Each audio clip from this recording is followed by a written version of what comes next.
Yeah, I watched a 1 hour long video on fascism. If the fascists were gonna come for somebody, they are coming for somebody who's pooping with the door open. And like, I'm not anti-privacy. If I am anti-privacy, that's just not politically correct in the age of data collection and selling your data to third parties for selling you more things so that they can steal more data.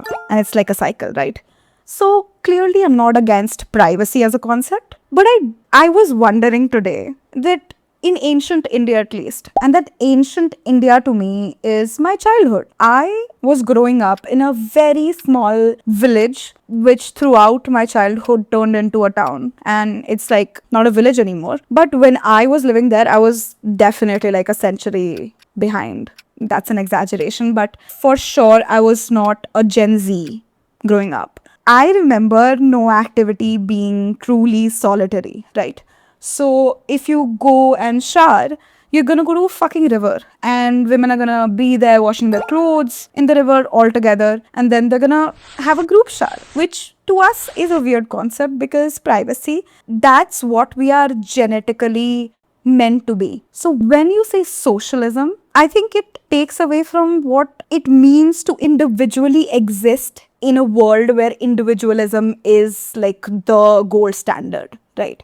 It's very easy to forget that genetically you are programmed to exist the best, the most efficient in a group setting, in a social setting, which is why I mean, like in the village, like I don't know how many of these memories are real, by the way, because as a student of, I find it really pretentious to say that I'm a psychology student. But yeah, I've recently found out statistically backed information about the fact that my memory is not to be trusted, and neither is yours. The point is that this story that I'm about to tell you might not be real, and that's okay. I think people in ancient times would go in a group to even poop. As radical of an idea that is, put that aside for a second. We've come from being in a group, pooping together, talking while pooping, and from that, we are here in current times where you are going to bolt that door to poop. And I think for me personally, it's the hardest to put my phone away while pooping because I can't seem to remember how I did it before that, which is absurd, right?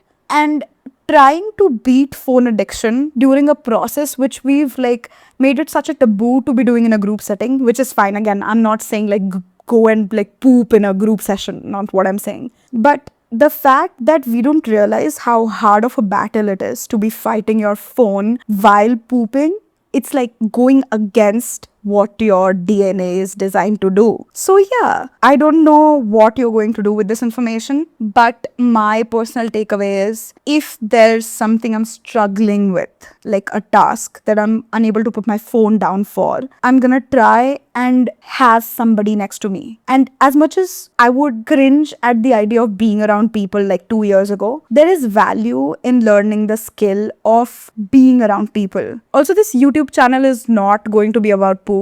Okay, subscribe if you want some of this crazy. I love talking to camera now. I think I'm addicted. This is so cool. I hope I have this motivation next time. So, see you tomorrow. Love you.